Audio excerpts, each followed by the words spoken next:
Hello and welcome to the Hijabi Journalist Show Edition 1. My name is Naima Kasim. Thank you for joining me.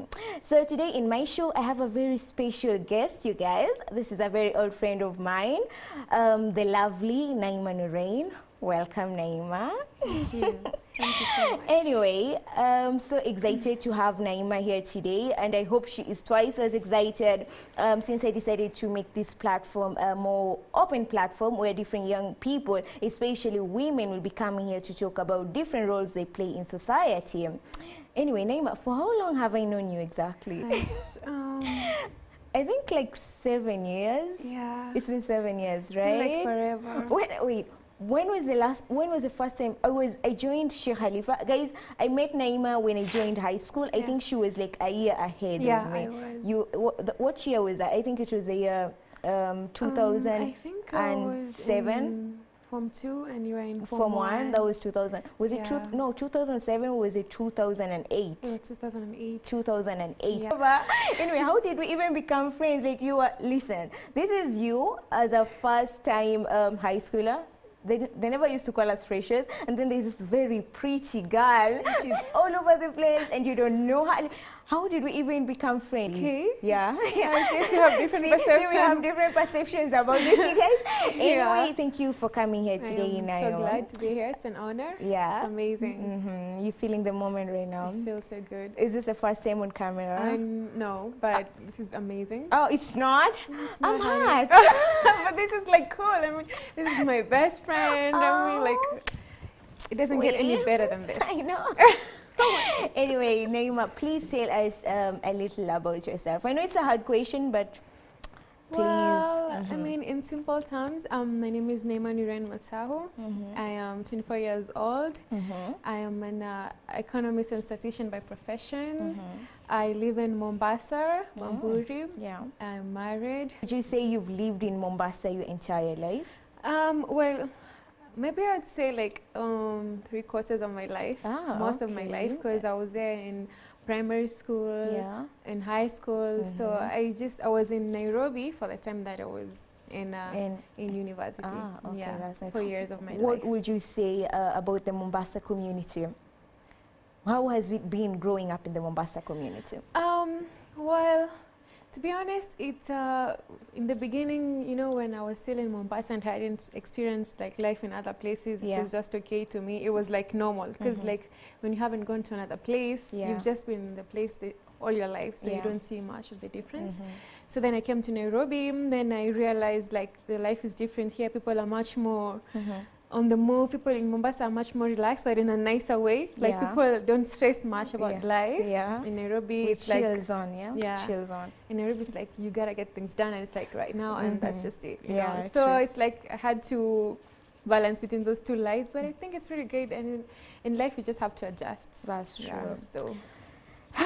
Anyway, so Naima, tell us about your level of education. No, I don't want to jump to. Where did you go primary school? I went to Ganjoni Primary School. Oh, you went to Ganjoni Primary School. So we were both in the same high school. I know. How was it? How was the Sheikh Khalifa experience? I mean, we both know it was amazing. Now like you can say that. Really? I mean, I loved it. So how was it? So many people have different perceptions on Sheikh Khalifa being like such a Muslim school, like it's so tough and there's so many rules. How was it to you? You know, like, what's funny, like, in every organization, in every school, it's always going to be rules. True. Like, they're always going to be strict. People are going to be strict in their own ways, but it's just like, how do you manage to live like within the rules? Like, how do you manage to make friends? And I think what made my experience in Khalifa is the amazing friends that I made. I think I made much more like lifelong friends in high school than in university. You know, people like you, great people.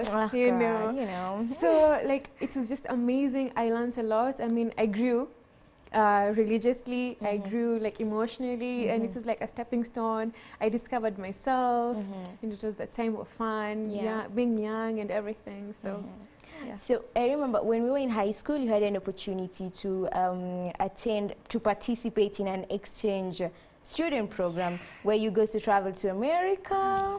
Tell us a little about that experience. How was it? I mean, you want me to relive that amazing past? Yeah. Okay, so I was in like all my life I had this dream, like I really wanted to go to America, and it was just like, you know, like a far-stretched dream, like it would never happen. Yeah. Then all of a sudden, You had this an opportunity. great opportunity comes, and then it's like so many people, like so many students applied for it, Yeah. and it was so hard. You had to go through many interviews and orientations and everything. But I was lucky to be among the 25 people chosen to go to America for 1 year. Yeah. So I went to Oregon, and I was an exchange student. I went to a high school, and I was a senior. Back in Kenya, I was a Form 2, but when I was taken to in America, the high school, I was a senior, like the last year.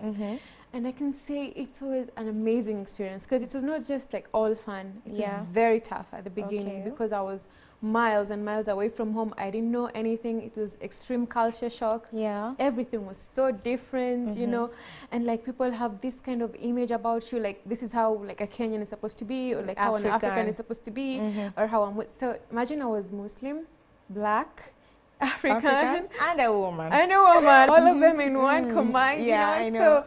So I was like, but I guess like the people were very receptive, and I'm glad I had amazing host parents that took great care of me, and you know, I got to learn more about the culture of the American people, and I told them more about my culture, about Islam, and what it's all about. It's not all, you know, what people paint the religion to be, you know. So I guess it was amazing. I got to go to places like the United States Department, you know, and I met with like big people. I also actually met other exchange students from all over the world, from Ghana, from Nigeria, from Egypt, from Indonesia, from, I don't know, Germany, Italy. I mean, it was like I don't know, a mix. It's like heaven. You went there for like an entire year. An entire year. And you came back with an accent. Definitely. I know. I remember in class, Mr. Richard was like, "So Naima, how do people behave in class in America?" Oh my goodness. This was Naima. Can I please? Can I please have an audience? This was Naima. Sir. Oh my goodness. In America, people don't listen at all. No, okay, she's exaggerating. No, this is the problem of having friends interview you guys. It's totally exaggerated. So anyway, I'm sure it was quite amazing for you. But would you say there was any challenges you faced? Like, did you go through any racism or any sort of discrimination? I can say like the first challenge I had was the fact that, you know, that I was really homesick. Yeah. You know, people expect that when you're in this America, like you're in an amazing country, like you have everything, and like you should just be happy. But then we get to realize, we get to realize that you kind of miss home, like you miss your friends. You make new friends, but you miss like everyone. It's like, so, and then the first time I didn't really get the best. Like I had problems with my first host parents. Oh, okay. So it's kind of difficult. I guess we just had some Didn't differences. click, yeah. So it was kind of tough because I was kind of scared. I was still shy at that moment. I was not the person to like open up about stuff. Yeah. But then I had a really nice, amazing liaison who kind of just read in between the lines. Okay. So she took me to another host parent, and that was like amazing. Okay. It was the best experience ever. I had the best mom, best sisters, best family. That's nice. Yeah. So I guess it wasn't that hard, and you know, I didn't get problems of racism. Yeah. Actually, I was popular. Wow. People liked of course me. you were. Because they were just fascinated by an African. African queen. I know. Wow. Wow. Is this your hair? Oh wow. Wow. Like if I'd wear, like, you know, I used to wear hijab. Yeah. So they'd be like, "Oh my God, I love your hijab." And For to me, real? it's like it's normal. So I'm like, okay. Wow. And then they ask you questions. So how is Africa like? So you know, like they find it like so exciting. Such a big deal. Oh my God. Anyway, Naima, like, did you go through? People say that in America there's a lot of body shaming about weight and stuff. Okay. Well, yeah. Okay. You know, when I went to America, I was very skinny because I was just like so young, Yeah. so small, and so skinny and amazing. And then I went to America. I had never eaten pizza before. Wow. Or hamburger. I For was real? that Like, naive. wow. Seriously, I don't know. I was just eating like chapati on the life, I guess. Of course. I think it was out of choice that my parents didn't want to take me. I don't think there was pizza Indian. Was there pizza Indian? Probably. I think there was not. And then I think there was probably like only one hamburger house. It was Triton, I think. Yeah, exactly. And then that thing, it's like it was not like it wasn't a big deal, you know? Exactly. So then I went to America, and then there was this like pizza, and this hamburger, this McDonald's, and those Burger King, and those chocolate cakes. And wow. Oh my goodness. Naima, you love food. I love food I to know, death. because I love food too. So I just like, and you know, when you're so young, you're like, I don't think I was not even 16, so I wasn't thinking about, oh my God, I had to look good or something. Yeah. It was just eating, like this was my time. Yeah. So, oh my gosh, I think I gained like 10 kgs. Wow. Literally 10 kgs. Wow. So I was like huge, like wow. I gained weight, and I didn't even see it. So I didn't even know it, but then I had a friend of mine, and then, you know, she was also an exchange student. Yeah. And she was like, she's this diva from, you know, I'm not gonna say the country. Yeah. So she's amazing. She's beautiful. She's like a model, and she was like, you know, on point. She had to look good and everything. So she'd be like, oh, you know, like you're fat, or like you eat too much, or like this, like this. So to me at that point, I was so naive. I was like, okay, whatever she's saying, I really don't care. Yeah. So yeah. So. Because, you know, and then my host mom like would say, oh, you've gained a few pounds, but like in a nice way. Yeah, but yeah. So like, I guess my friend used to body shame me. Yeah. And I was just indifferent at that time to what she was saying. I didn't realize it. Yeah. Because it didn't really affect me. But I'm not like a big, like right now, if she'd told me right now that I was fat, it would probably like kill me, and like I would feel so bad. True. Because I don't think it's a good thing to body shame anyone, because you never know the struggle someone is going through. That's true. Yeah. So like when you got back and you got your diva shape, because I remember you got like really skinny when you came back. Yeah, so I came back and then that's why I'm trying to say that body shaming doesn't work. Yeah. Because I think when my friend, she was telling me that, she expected me to like change and like become skinny and but it didn't hit me.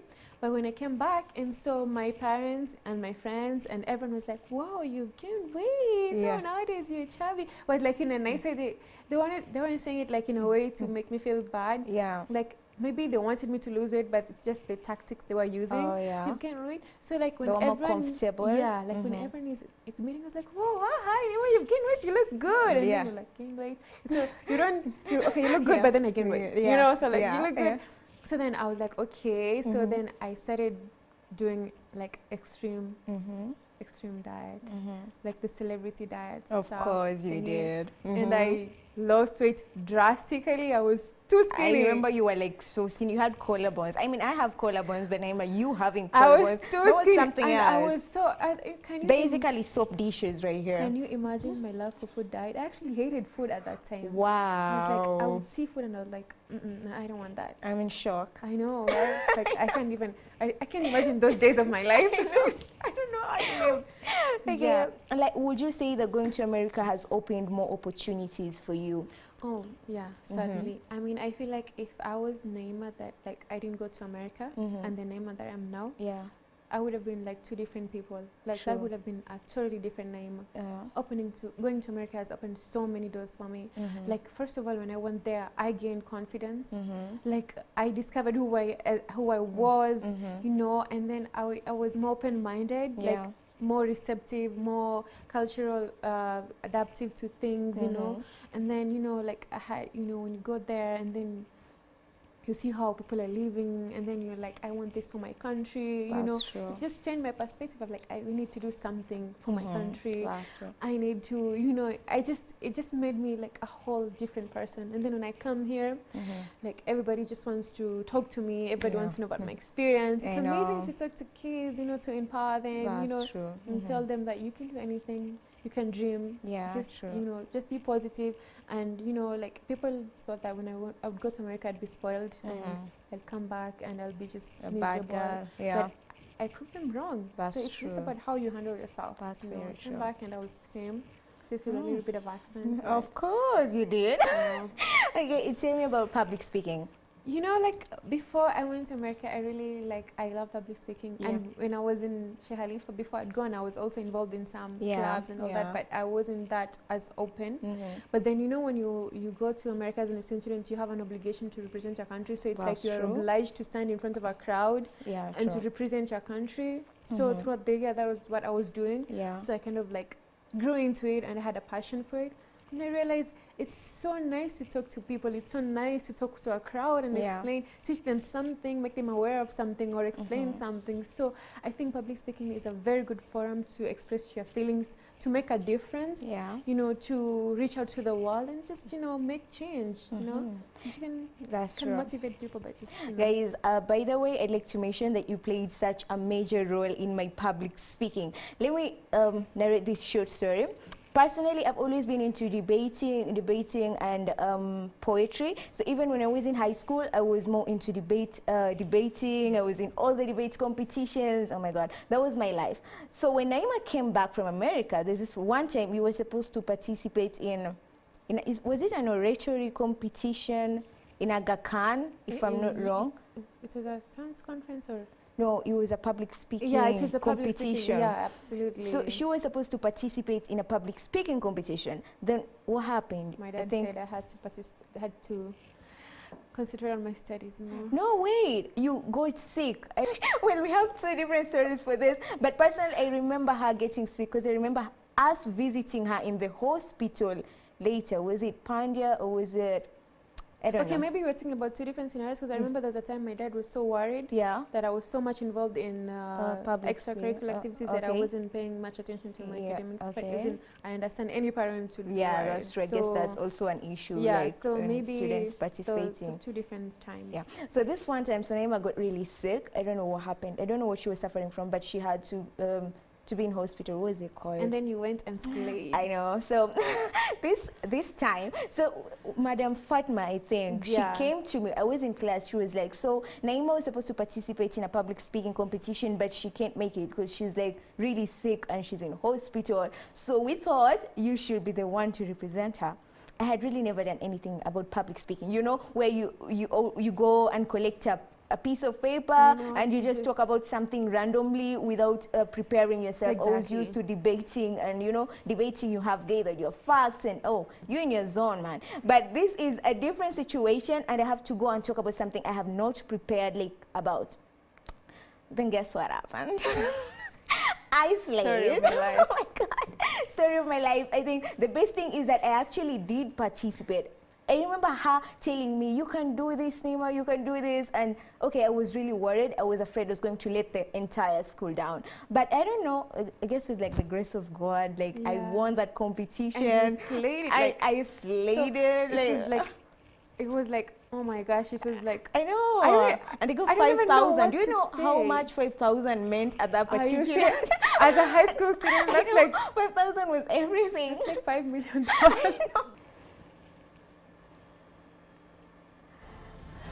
We are done. I hope we are done.